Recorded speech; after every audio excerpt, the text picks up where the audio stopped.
నాయకుడితో పాటు మంత్రి గారు కూడా మనకి లైవ్ లో అందుబాటులో ఉన్నారు. నమస్తే జానకిరామ్ గారు.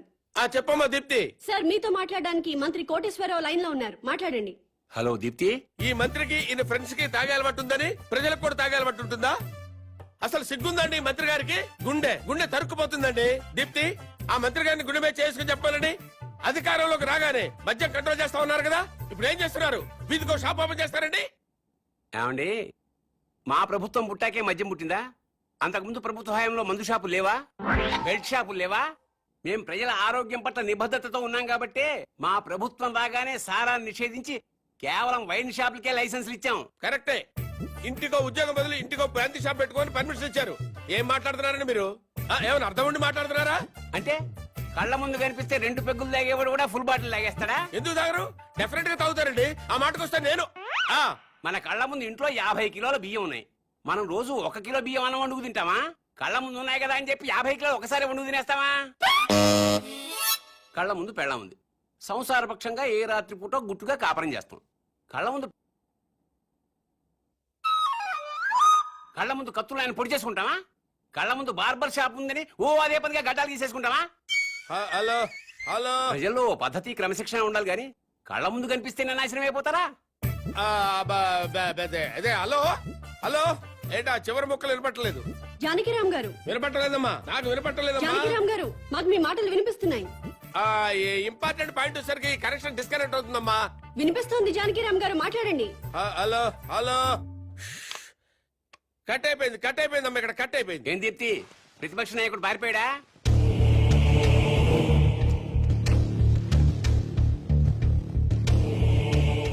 మీరు కామన్ మ్యాన్. నమస్కారం అండి. నమస్తే. నేను కొత్తగా వ్యాపారం స్టార్ట్ చేయబోతున్నాను. అవునా, చాలా సంతోషం అండి.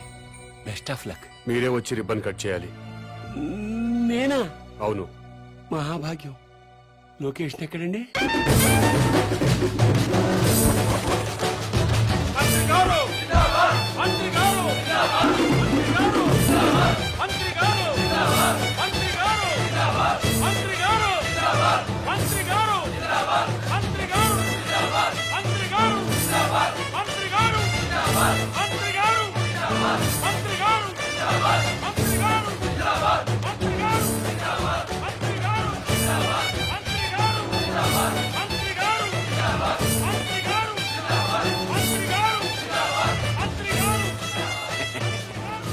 ముహూర్తం టైం అయిపోతుంది. ముందుగా నేమ్ బోర్డు ప్రారంభోత్సవం చేయండి. ఈ కామన్ మ్యాన్ గారు చేపట్టిన వ్యాపారం నా చేతుల మీదుగా ప్రారంభమవుతున్నందుకు ఆనందపడుతూ గర్వపడుతూ తన్మయత్వం చెందుతూ లాగుతున్నాను. చప్పట్లు కొట్టండి, కొట్టండి.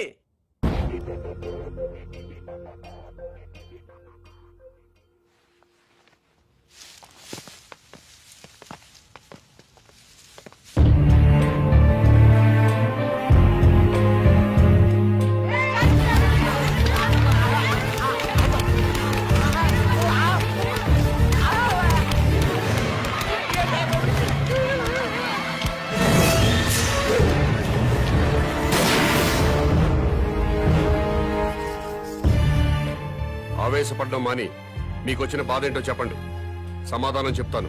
నువ్వు అసలు మనిషివా పశువా? నువ్వు మంత్రివా బ్రోకర్వా? ఏ విధమైన ఇలాంటి వ్యాపారం పెడతాడా?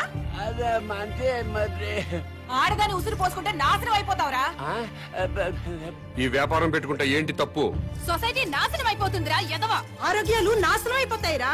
ఏడ్సొచ్చి జనాలు శవాలైపోతారా. బ్రాందీలు విస్కీలు తాగి జనాలు శవాలు కాటలేదా? ఆడవాళ్ల తాళిబుట్లు తెగట్లేదా? తాగిన మొత్తులో కన్న కూతుళ్ళనే రేప్ చేసిన వాళ్ళు లేరా? మరి మీరు ఈ బ్రాందీ షాపులు ఎందుకు మూయించటం లేదు? దేశం మొత్తం మందు అనేది లేకుండా ఎందుకు చేయట్లేదు? ఈ సిగరెట్లు తాగి ఊపిరితిత్తులు పాడైపోయి చాలా మంది చస్తున్నారు. పాన్ పరాగులు గుట్కా ప్యాకెట్లు తింటున్నారు. ఎంతో మంది నోటి క్యాన్సర్ తో చస్తున్నారు. వీటిని బ్యాన్ చేయమని మీరు ఎందుకు ఉద్యమాలు చేపట్టడం లేదు? ఈ సమాజంలో వ్యభిచారం ఎంత ప్రమాదమో బ్రాందీ సిగరెట్లు గుట్కాలు కూడా అంతే ప్రమాదం. మీరు ప్రజలు మేలు కోరే ప్రజా సంఘాలైతే వీటన్నిటినీ దేశంలో లేకుండా చేయండి. అప్పుడు నేను ఈ వ్యాపారం మానుకుంటాను.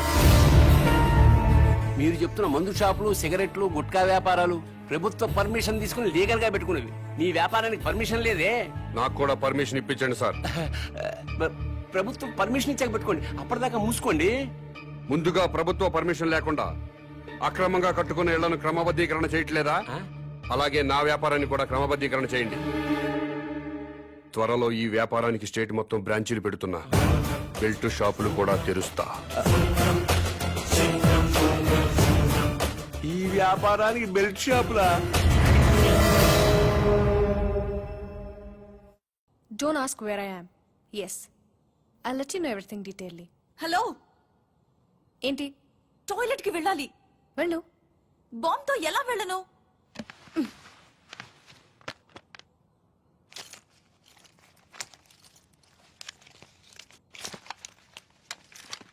జాగ్రత్త. Be careful. Yeah. బాంబ్.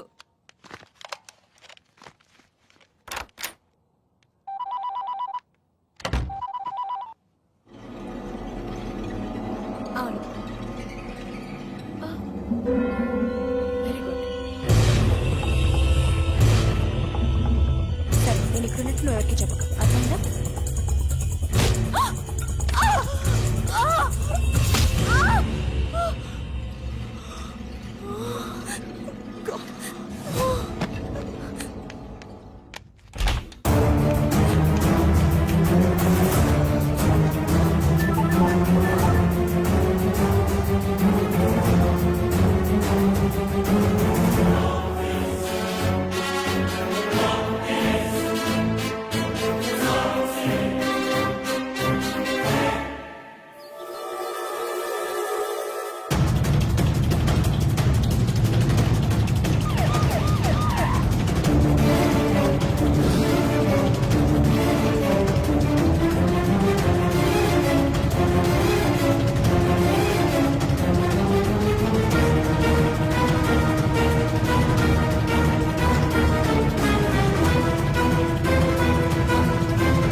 ఎప్పుడు పారిపోను.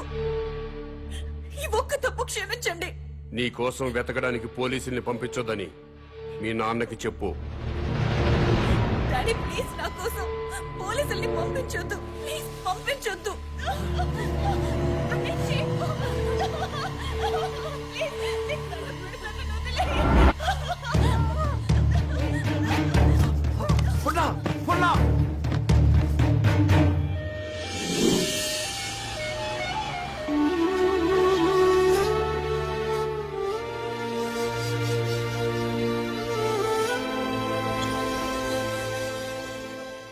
వాడి డిమాండ్స్ ఏమిటో తెలిసిన తర్వాత మూవ్ అవుదాం. అప్పటి వరకు అమ్మాయిని గురించి వెతకటం మానేయండి. అలాగే సార్. కూతురు కిడ్నాప్ అయిందన్న ఆందోళనతో సీఎం గారు అలా చెప్పుంటారు. కనీసం కామన్ మ్యాన్ అనేవాడు ఎవడో తెలుసుకోవటం మన డ్యూటీ.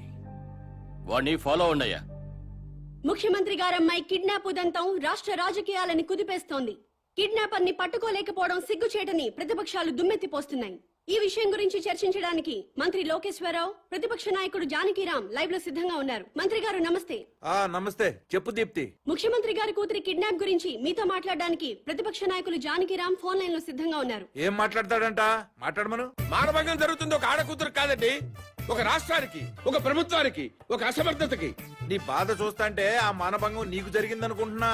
రాష్ట్రంలో 1,00,000 మంది పోలీసులు ఉన్నారు, ఒక కిడ్నాపర్ని పట్టుకోలేరండి. మీరు ప్రభుత్వంలో ఉన్నప్పుడు కిడ్నాపులు జరగలేదా? మానభంగాలు జరగలేదా? భూ కబ్జాలు జరగలేదా? వాళ్ళందరినీ పట్టుకున్నారా? చెప్పోయా. హలో హలో ఈ హలో హలో డ్రామాలు చాలా చూసాం గానీ పాయింట్ కి రా. హలో, మైక్ మైక్ పని చేయటం లేదు. నీకేం పని చేయవని మాకు తెలుసు గానీ ఓ పని చెయ్యి. నిన్ను ఒక వారం రోజులు ముఖ్యమంత్రిని చేస్తాం. కిడ్నాప్ అయిన ముఖ్యమంత్రి కూతురుని తీసుకొస్తావా? నువ్వు తీసుకొస్తే మేము రాజకీయ సన్యాసం చేస్తాం, లేకపోతే నువ్వు రాజకీయ సన్యాసం చేస్తావా? చెప్పు. చేస్తాను, నన్ను ముఖ్యమంత్రి చేయండి. నువ్వు కూడా సీఎం అయిపోదామనే ఏంటి? ఎలసలు గెలకుండానే 24 గంటల కల్లా గంటలో అమ్మాయి నేను ఇక్కడ తీసుకొస్తాను, లేకపోతే నా రాజకీయ జీవితానికి. కరెంట్ ఇప్పుడే పోవాలా? అమ్మ టైం అంటూ లేదురా, ఎప్పుడు తీసేస్తున్నారు. ఏ ప్రభుత్వం అయినా కావాలని పవర్ కట్ చేయదు బ్రదర్. రాష్ట్రంలో అందరి అవసరాలు తీర్చాలి కదా. పవర్ ఉన్నంతలో రైతులకు ఇవ్వాలి, ఇండస్ట్రీలకు ఇవ్వాలి, గ్రామాలకు అందించాలి. కాబట్టి కరెంటు పోయినప్పుడల్లా ప్రభుత్వాన్ని తిట్టుకోవడం కరెక్ట్ కాదు బ్రదర్. Good night.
మొత్తం పవర్ కట్ చేశారు కదా?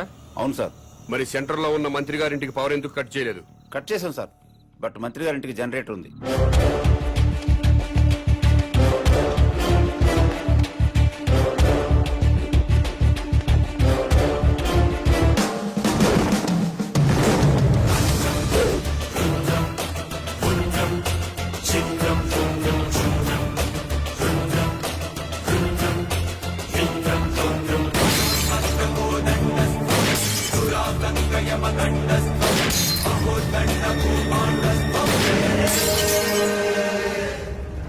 ఏమైందయ్యా?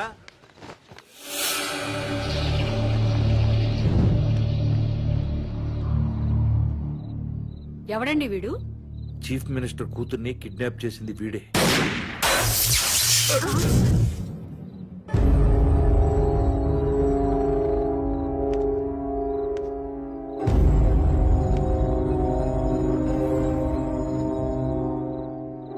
ఈ ఏరియాలో ఉన్న ప్రజలందరి ఇళ్లలో కరెంటు పోయింది. మంత్రివి, మీ ఇంట్లో మాత్రం కరెంటు ఉండటంలో అర్థం ఏంటి? ఈ 2 గంటలు ప్రజలు కరెంటు లేక అవస్థలు పడుతున్నప్పుడు మంత్రివి, మీ ఇంట్లో మాత్రం పవర్ కట్ లేకుండా ఎంజాయ్ చేయడం న్యాయమేనా? మా ఇంటికి అక్రమ కనెక్షన్ ఇవ్వలేదు, జనరేటర్ అధికారులే పెట్టారు. మంత్రివి, మీ ఇంట్లో జనరేటర్ పెట్టినప్పుడు నిన్ను ఎమ్మెల్యేగా గెలిపించిన ప్రజల ఇళ్లలో ఎందుకు జనరేటర్స్ పెట్టలేదు? ఏ, మీరు ప్రజల కంటే గొప్పవాళ్ళా? మీరు ఎప్పుడు పడితే అప్పుడు కరెంటు కట్ చేసినా ప్రజలు ప్రభుత్వానికి సహకరిస్తున్నారు. కరెంటు పోయి మళ్లీ వచ్చేదాకా చెవటలు కక్కుకుంటూ అవస్థలు పడుతున్నారు. మరి మీరెందుకు కరెంటు పోయినప్పుడు ప్రజల్లాగా అవస్థలు పట్టలేదు? ప్రజలకి పవర్ కట్ చేస్తూ మీ నాయకులు మాత్రం జనరేటర్స్ తో, ఏసీలు, ఫ్రిడ్జ్లతో ఎంజాయ్ చేయడం తప్పా కాదా? ఎస్, తప్పే.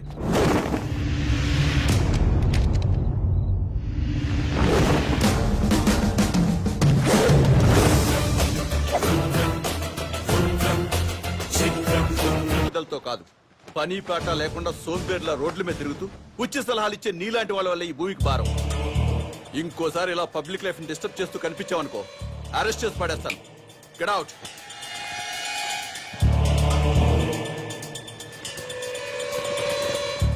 నా మాట విన్నారా?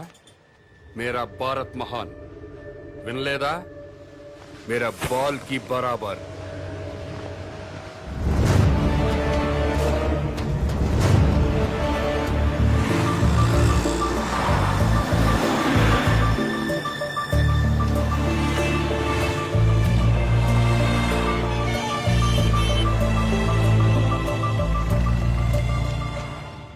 ఒక కింగ్ సిగరెట్ ప్యాకెట్ ఇవ్వవు. బాబు ధర్మం బాబు, బాబు బాబు ధర్మం బాబు, బాబు ధర్మం బాబు. సారీ, నా దగ్గర 20 ఉన్నాయి. 10 నీకు, 10 నాకు. తామదయ్య బాబు. మీది చాలా బ్రాడ్ మైండ్ అండి. అదేంటండి, నా దగ్గర 20 రూపాయలు ఉన్నాయి. ఓ 10 రూపాయలు అడిగేశాను, 10 రూపాయలు నేను ఉంచుకున్నాను. పాపం అడు బతకాలి కదండి. మీకు ఈ ప్రపంచం మొత్తం కనపడుతుందా? అదే అండి, 2 కళ్ళు ఉన్నాయి కదండి. ప్రస్తుతం ప్రపంచం అంతా చూడలేకపోయినా ముందున్న రోడ్డుని చూడగలుగుతున్నా. ఇప్పుడు కూడా కనపడుతుందా? అవునండి, 2 కళ్ళు ఉన్నప్పుడు ఎలా చూడగలుగుతున్నానో ఒక కన్నుతో కూడా అలా చూడగలుగుతున్నా. Very good. పదండి హాస్పిటల్కి వెళ్దాం. ఎందుకండి? వీళ్ళిద్దరూ కళ్ళు లేని వాళ్ళు. ఆ, నేను ఒక అతనికి కన్నుదానం చేయబోతున్నాను. మీరు నాకంటే బ్రాడ్ మైండ్ లా ఉన్నారు. ఇంకొక అతనికి మీరు కన్నుదానం చేయండి. అప్పుడు నలుగురు కలిసి ఒక్కో కన్నుతో ప్రపంచాన్ని హ్యాపీగా చూడొచ్చు. ఆ, ఏంటి మీరు జోకులు వేస్తున్నారా? జోకులేసే అలవాటు నాకు లేదు బ్రదర్. ఆ, నీ దగ్గర 20 రూపాయలు ఉంటే 10 రూపాయలు దానం చేశావు. ఆ. 2 కళ్ళు ఉన్నాయి, ఒక కన్ను దానం చేయమంటున్నా. ఊరుకోయ్ బాబు, 2 కళ్ళునని చెప్పు కన్ను దానం చేసి, 2 చెవులునని చెప్పు చెవు దానం చేసి, 2 కిడ్నీలోనని చెప్పు కిడ్నీ దానం చేసేయా. ఎలా బలే చెప్పు. ఇదేంటిది? పోలీస్ పోలీస్ హోంగార్డ్ ఈ సైడ్ నుంచి వచ్చారా?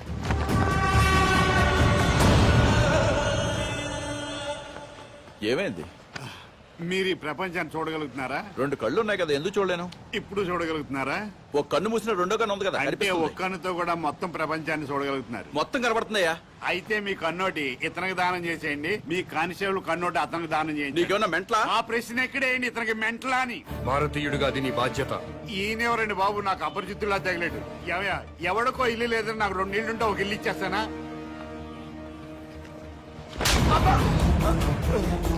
ఎక్కడన్నా ఐ బ్యాంక్ ఉంటుంది, బ్లడ్ బ్యాంక్ ఉంటుంది, ఆంధ్ర బ్యాంక్ ఉంటుంది, స్టేట్ బ్యాంక్ ఉంటుంది. పదండి బ్రదర్, సామాజిక స్పృహ వాళ్ళని ఎత్తుకున్నాం. ఏంటండి ఇది? ఐ బ్యాంక్ అంటాడు, బ్లడ్ బ్యాంక్ అంటాడు. వైసే బ్యాంక్ అనలేదా? ఓ, మీరు పోలీసు వాళ్ళు కదా, ఇలాగే అర్థం అవుద్ది. అతను ఇట్టే వెళ్ళి అమ్మో,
నమస్కారం అండి. నమస్కారం అండి. మీరు దేవుణ్ణి నమ్ముతారు కదండి? నమ్ముతానండి. స్వర్గం ఉంది కదండి? ఉందండి. మంచి వాళ్ళందరూ స్వర్గానికి వెళ్తారండి. నరకం? నరకం ఉందండి. పాపాత్ములందరూ నరకానికే పోతారండి. ఈ కవర్లన్నీ స్వర్గానికి రిజిస్టర్ పోస్ట్ చేయండి.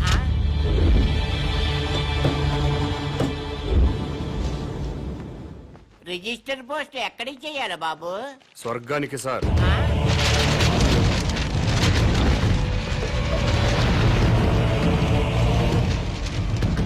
స్వర్గానికి పంపించాల్సిన లిస్టు ఇదే సార్. చదువుతాను వినండి. ఫస్ట్ శ్రీ ఎన్టీ రామారావు గారు, శ్రీ వైఎస్ రాజశేఖర రెడ్డి గారు, తెలంగాణ ముద్దుబిడ్డ శ్రీ కె శ్రీకాంతాచారి, ఇషాన్ రెడ్డి, వేణుగోపాల్, సాయి కుమార్ యాదవ్, యాదయ్య వీళ్ళందరికీ రిజిస్టర్ పోస్ట్ చేయండి. ఎన్టీఆర్ గారు తెలుగువాడి ఆత్మగౌరవాన్ని నిలబెట్టారు. పేదవాడికి 2 రూపాయలు కిలో బియ్యం ఇచ్చారు. మద్యపాన నిషేధం పెట్టారు. మీ అవసరం ఇంకా తెలుగు ప్రజలకు ఉంది సార్. కిందకొచ్చి కొన్నాళ్ల పాటు ఉండనని చెప్పాను. దాంట్లో అదే రాశారు. అలాగే వైఎస్ఆర్ గారు జలయజ్ఞం చేపట్టారు. రైతుల రుణాలన్నీ మాఫీ చేశారు. పేదలకు ఫ్రీ కరెంట్ ఇచ్చారు. ఇలాంటివెన్నో మంచి పనులు చేసి అప్పుడే పైకి వెళ్ళిపోతే ఎలా సార్? ఎన్టీఆర్ గారితో పాటు మీరు కూడా రండి సార్ అని రాశాను. అలాగే తెలంగాణ ముద్దు బిడ్డలు తెలంగాణ కోసం ఆత్మాహుతి చేసుకుని స్వర్గానికి వెళ్లారు. ప్రత్యేక రాష్ట్రం వస్తే మీరు చూడాలి కదా, అందుకే మీరు వెంటనే కిందకు రండి. మీ అమ్మా నాన్నలు కూడా ఆనందపడతారని రాశాను. ఏమయ్యా నీకేమైనా మెంటలా? అదేంటి సార్ అలానేశారు? లేకపోతే స్వర్గానికి రిజిస్టర్ పోస్ట్ ఏంటయ్యా? బుద్ధి లేకపోతే సరే. స్వర్గం లేదా? ఉంటే ఏంటి? ఉంటే రిజిస్టర్ పోస్ట్ చేయడానికి మీకు వచ్చిన ఇబ్బంది ఏంటి? ఇబ్బంది అంటే ఇబ్బంది, స్వర్గం ఉంటుంటే ఇబ్బంది కదా మరి. అందుకని గొడవ జరుగుతుంది సార్. అబద్ధం చెప్పారా? స్వర్గం లేనప్పుడు దేవుడు కూడా లేనట్టే కదా. తీసేయండి ఆ దేవుడు ఫోటోలు, తీసేయండి ఈ బొట్టు తుడిచేయండి, మెడలో దండలు కూడా తీసేయండి, ఈ ఉంగరాలు కూడా తీసేయండి. ఓ నాయన, ఇవన్నీ తీసేస్తారా? దేవుడు ఉన్నాడు కదా. దేవుడు ఉంటే స్వర్గం ఉన్నట్టే కదా. అవును, స్వర్గం ఉన్నట్టే కదా. అయితే పోస్ట్ చేయండి. ఎస్ఐ గారు,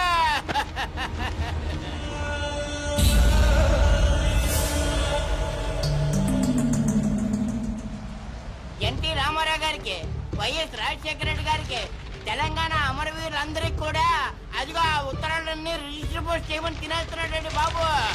అలాగే నన్ను కాపాడండి బాబు.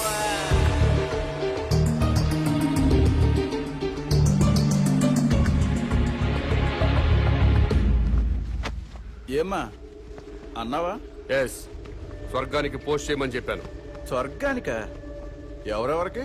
ఎన్టీ రామారావు గారికి, వైఎస్ రాజశేఖర రెడ్డి గారికి, మన తెలంగాణ అమరవీరులు. ఏంట్రా?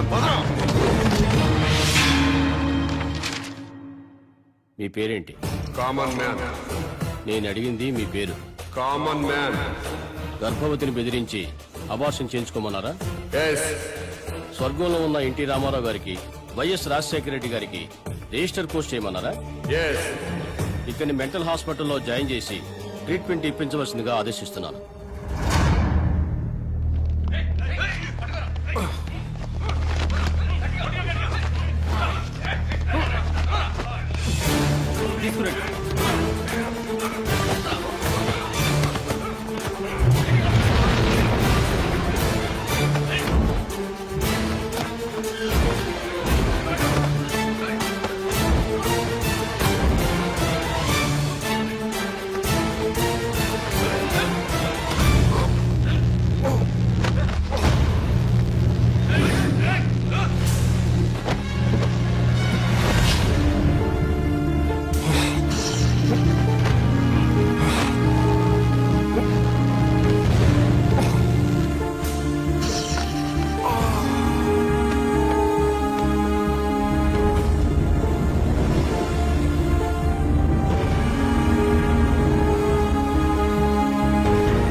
హలో, ఎస్ఐ గారా?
షిట్